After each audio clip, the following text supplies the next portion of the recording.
So I wanted to do a video to show you guys. You gonna be okay? Talking to my dog. They're doing fireworks and it scares her to death, so she was running in here hiding behind my chair. Anyway, this is gonna be kind of the setup I'm gonna roll with for a little bit. I got this stand for free again. I told you guys about Eureka.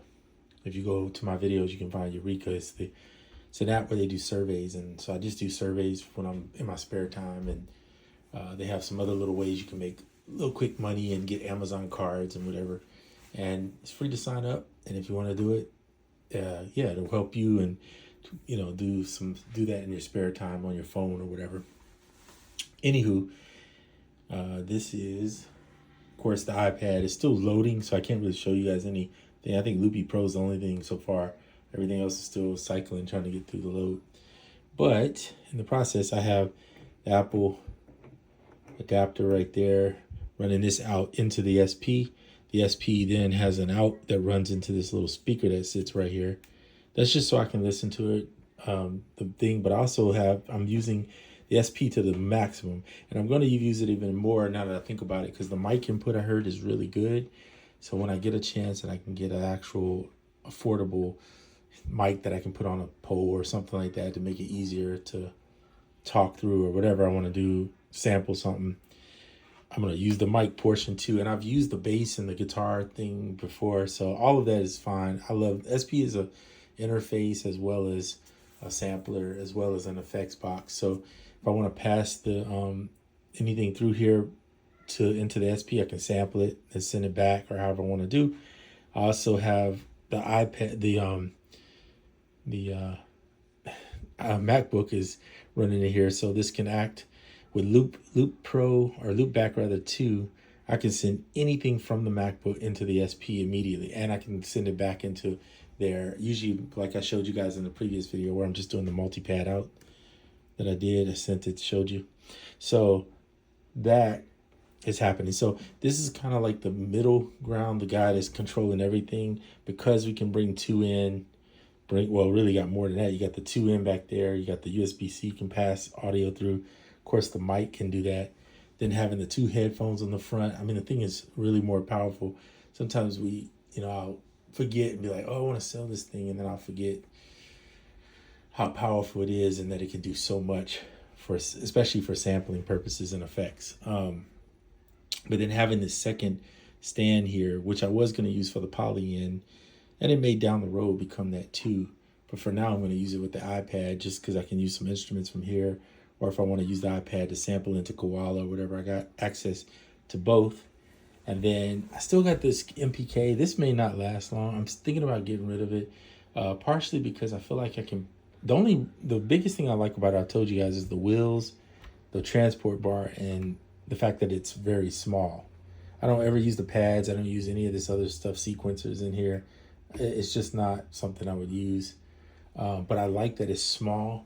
But unfortunately, I do miss having at least 49 keys, because having more keys affords you the ability to just have that extra octave when I want to play a solo. I don't have to constantly switch octaves, or when I'm trying to get to the bass over here, I got to switch an octave back to go to the bass. It's just somewhat of a pain to deal with when you're in the middle of trying to create.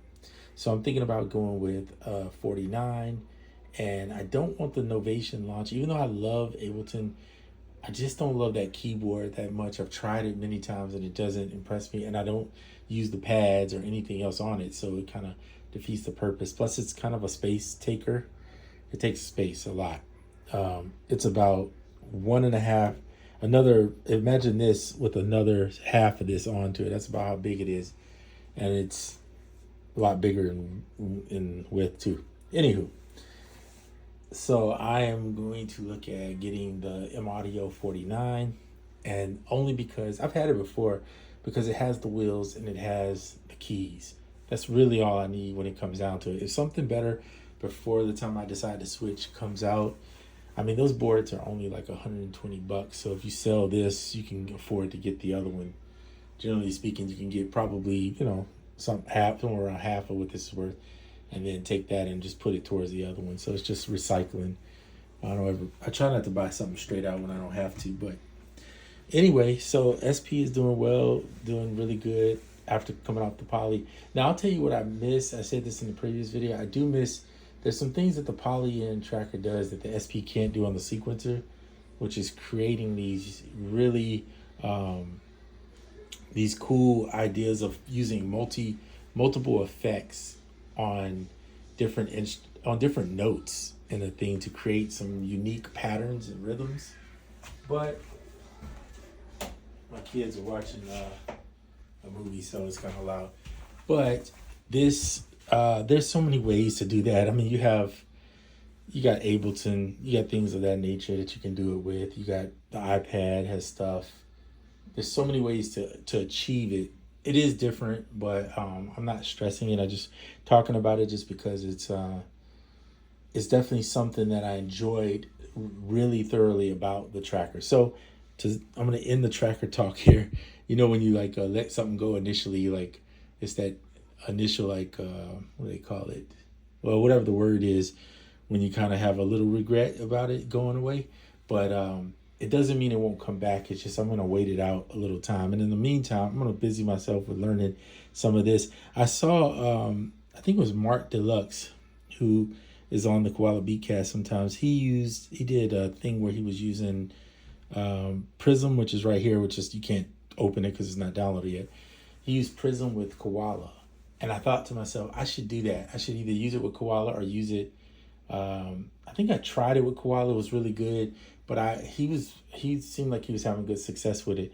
I need to get back into it and practice it a little bit more, and try to use that with the SP maybe, and see if I can get the SP. See if I can get it to control the SP. I might actually reach out to the dev and talk to him and see if there's a way. I don't know if he has an SP, but if there's a way he could maybe help me to see how to map it to where I could use it with the SP, that would be really cool, because that's kind of what I was looking for in the tracker, was that sequencer workflow. If there's a way to get a tracker that could control this without having to get a tracker, like maybe someone just made a really good tracker in iOS, that would be incredible. So I know a lot of people don't like trackers because of the look of it typically, but I felt like the Polyen tracker, the look of it was incredible. So if somebody comes up with that on the iPad, that would be pretty incredible. That would be a definite buy for me. If it's simple to use as that one was, but yet have all those amenities within it. Back to this. So yeah, this SP is going to be the center again, and I'm going to use it. And I might as well use the multi-pad thing and send the stuff out. There's no point in tracking out anything in it. I find it just quicker and just as quick, really, as just, you know, exporting all the stems. So that is it for this video. I just wanted to show you the setup. Now, this is temporarily here because I am getting a desk. I'll show you guys that probably next week. I'm getting one of those desks that lifts and raises up. And part of the reason is because I have issues with my back because I'm sitting a lot. I work and sit down. So instead of doing that all the time, I'll have a desk I can lift up and actually stand for a little bit. Especially working on music, sometimes sitting too long is not good for you. So anyway, that's it for this video. I'm out.